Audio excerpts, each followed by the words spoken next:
This is 911 emergency. What are you reporting? Oh my God, we got attacked. Who attacked you?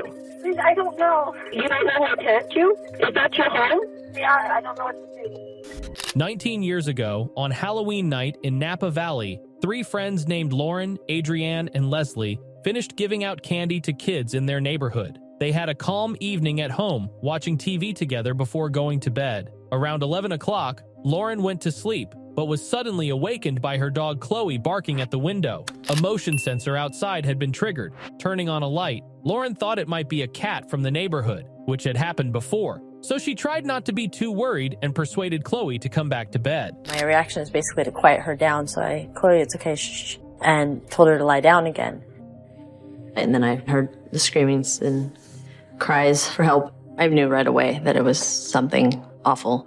There's another person in the house, and Lauren and her roommates might be in trouble. Lauren is really scared that Adriane and Leslie might be getting hurt. She quickly gets out of bed and goes to her bedroom door. She's trying to be brave to confront whoever is there. She leaves her room, but then she freezes when she hears footsteps coming down the stairs. Lauren goes out the back door and hides. She's scared because she doesn't know if the person who broke in heard her. She waits nervously, thinking they might come after her, but they don't. She hears them leaving through a window maybe. She's not sure where they went. She goes back inside to check on her roommates. She tries to call the police, but the phone doesn't work. She hurries Adriane and Leslie upstairs, but she's not ready for what she finds.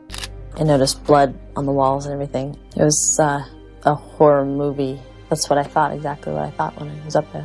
This can't be happening. When she goes upstairs, she sees her 2 roommates lying on the floor. Leslie is dead, and Adriane is barely alive. Lauren is shocked, but knows she needs to help Adriane. Scared, she gets her phone, takes her dog Chloe, and rushes to her car to call the police. They tell Lauren to go back home. She doesn't know if the killer will come after her next, but she goes back anyway. The police come around 2:15 a.m. Shortly after the police and paramedics arrive, Adriane also dies. The whole attack only lasted 4 minutes. Lauren is the only one who survives, and the killer disappears into the Halloween night. In February 2004, 8 months ago, Lauren and her friend Adriane found a house to live in together in Napa, California. Adriane and her friend Lily, along with Lily's boyfriend Eric, helped move the girls' stuff into the house. Then, they met some other girls who lived nearby, including Leslie Mazzara. Leslie's roommates are going to leave, so Lauren and Adriane asked her to live with them. They had an extra room, so Leslie moved in. They all became good friends. But then something terrible happened. The police are at their house looking for clues because Adriane and Leslie were killed. Their friends and family can't believe they're gone.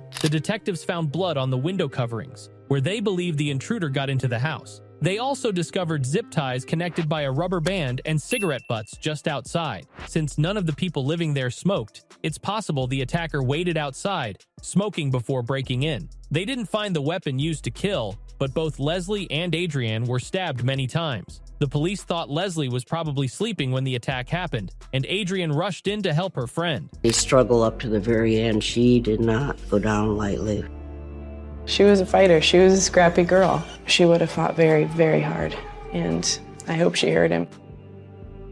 The police think the attack wasn't random because it was very violent. They believe the person who did it probably knew the girls. Lauren managed to get away, but sadly, 2 of her friends didn't. She was the only one in the house with them. She wants to help the police as much as possible, but she didn't see the attacker's face, and she's scared he might come after her again. Nobody knows why Leslie and Adriane were chosen. The police talked to people in the area, but since it was Halloween, there were many folks in costumes going from house to house. This made it easy for someone to sneak around without standing out. Investigators are looking at the girls' close friends, ex-boyfriends, and anyone who might have been angry with them. Leslie used to be a beauty queen and traveled a lot, meeting many people. Since she was the first one attacked, the police think she might have been the main target. They collect DNA samples from hundreds of men connected to the girls, like their family, friends, and neighbors. But none of the samples match what was found at the scene. They also check registered sex offenders in the area. However, they're not making any progress, and it feels like they're stuck.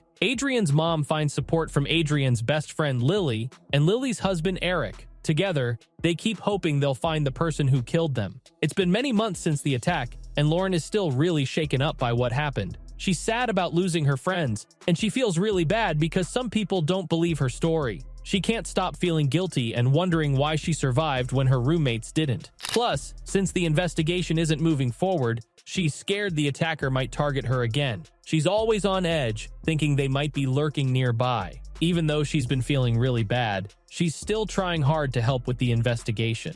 She's thinking back on all her talks with her friends, trying to figure out if there's anyone who might want to hurt them, but she can't think of anyone. The police are getting rid of more and more people they think might have done it, but they're not finding any good clues. It feels like there's no end to it. So, Lauren decides to take action. She arranges a phone call with two psychics from Los Angeles, Marty and Michael Perry. They say they can talk to Adriane and Leslie from beyond, so Lauren tells the investigators. The police, desperate for answers, agree to work with the psychics to see if they can help. The psychics draw a picture of the killer, saying they got help from Adriane and Leslie. Lauren sends a drawing to the police, hoping someone else might know who it is. The police put it in their file and plan to meet with some psychics. One of them, Michael Perry, says he feels a connection to Adriane. This time, he hears a name he knows. It looks like something important. Lauren is thinking about Adriane's good friend, Lily Prudhomme. Lily, Adriane, Lauren, and Leslie used to spend time together. But Lauren doesn't understand how Lily could be linked to the murders. In September 2005, almost a year after the attacks,